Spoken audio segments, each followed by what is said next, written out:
Do we get a banana zone now, later? I mean, we talked about this last time. I said, I don't know, but it will come at some point. If it doesn't come, is the space going to collapse? No, you need liquidity to tighten for that to happen. So in which case, it's a holding pattern or a slower grind higher. Okay, I can live with that. A collapse of the market based around liquidity suddenly going up, okay, that's a whole different risk, because then you're wrong in terms of timing. So we'll wait and see.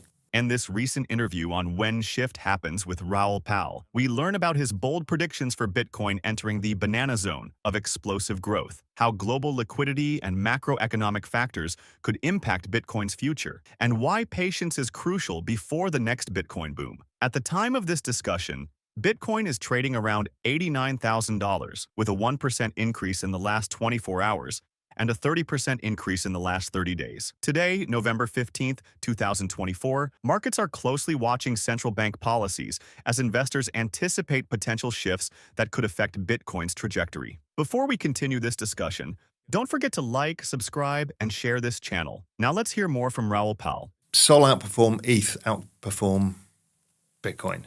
That's usually what happens. And so I don't know, because I don't want to give price targets, because you get in that stupid game of people then believe the price targets and then it doesn't happen, and then their vision of their future selves, that Porsche they were going to buy is now ruined and it's my fault because it didn't get to the price. It's all nonsense. But you could probably say that Bitcoin triples, quadruples from here, something like that, and Solana probably 8x's plus, that kind of range, and ETH somewhere in the middle. Look, it's terrifying. It's really uncomfortable for me to do it.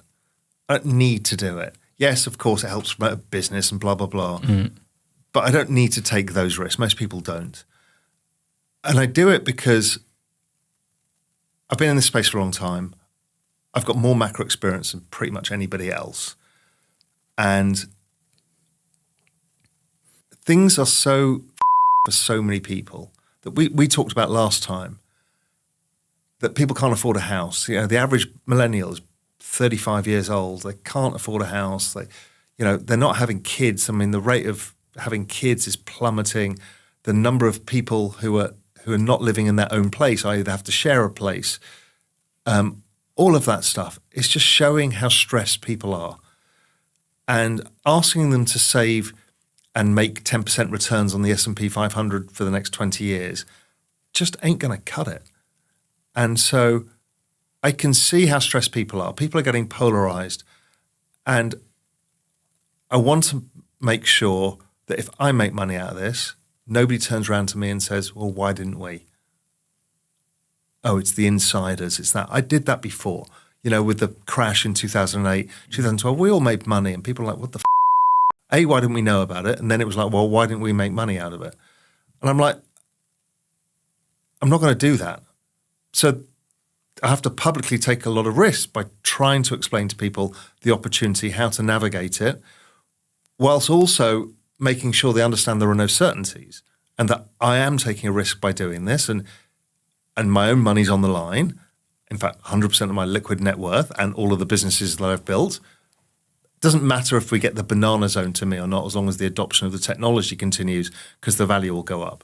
But the banana zone is that point that it becomes emotional, because you really can make a difference to your financial situation just by doing nothing.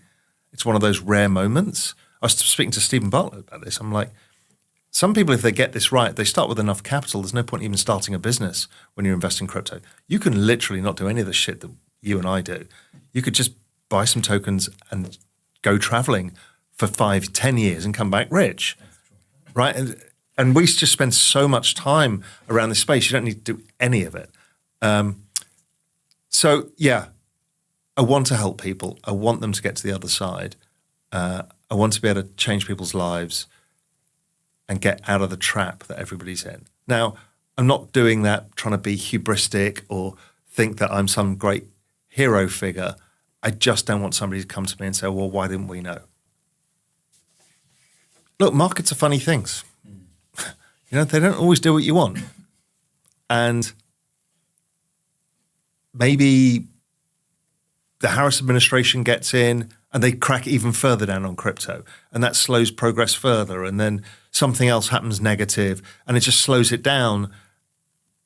Maybe liquidity doesn't come in, and for some reason we manage to finance the debts because GDP growth is high enough.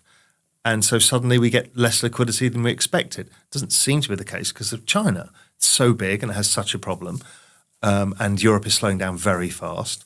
So I don't see it, but there's always a probability. So you just have to assess it as you go, because certainly within all of the predictions that I have, many of them don't come to pass. The idea is that overall it comes to pass. As we just heard Raoul Pal discuss his bold predictions for Bitcoin entering the banana zone, and why patience is essential for investors, now let's hear him discuss more on how global liquidity and macroeconomic factors could impact Bitcoin's future. Now let's listen to what Raoul Pal has to say. So we start with the don't f this up thesis that I talk a lot about, which is the majority of your capital should be in the top 3 to 5 tokens. So what I do personally is I then look at all of the price action between the top 3, Solana, ETH, Bitcoin, look at the cross rates and choose the strongest one. It has been Solana. And I've had that bet for a while and it's been the strongest trend.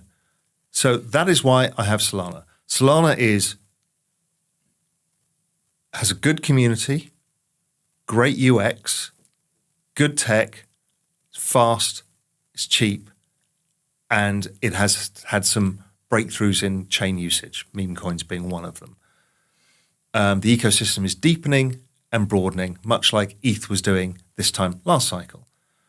So, okay, that's a great place to park a larger amount of capital because it's relatively safe. Yes, I am. I'm sure it'll do absolutely fine. I mean, I see nothing but success going on that chain and positive vibes. The question is whether the next chosen one outperforms it so significantly that you're forced to take that trade, which is much riskier. So it's not the bet that I would ask people to do full size. And for me, it's sui. And it's not because I'm on the foundation, but it's because I could have been talking about this forever because I was on the foundation, but I didn't. I waited till I saw the confirmation price action, which was this general outperformance, started versus Solana, ETH, Bitcoin, and then every single token started breaking out. And at that point, I felt comfortable saying, listen, I think this may be the chosen one. Sure, there'll be other stuff that outperforms it. And because I've got so many followers, I cannot shill something because I happen to be on the board and I want the number to go up. I can't do that. So I was very careful about it until the price was proving itself. And then I could say, listen, the proof is here, it's outperforming everything. And I think this is going to get adoption because of the reasons. And you had Adani on, who's fantastic. Absolutely. Yeah. And you can see the technology and how they're breaking the internet down to its component parts and rebuilding the stack from scratch. Now, clever tech doesn't win. Adoption wins. To watch the full interview, check out the link in the description. Raoul Pal shared valuable insights into Bitcoin's potential for significant growth, the importance of global liquidity, and the macroeconomic conditions that could influence Bitcoin's trajectory. We would love to hear your thoughts on some questions. Do you believe Bitcoin is poised to enter the banana zone soon? How do you think global economic policies will impact Bitcoin's future? Thank you for tuning in. If you enjoyed this discussion, please subscribe, like, and share our video for more engaging content exploring the innovative world of decentralized technologies.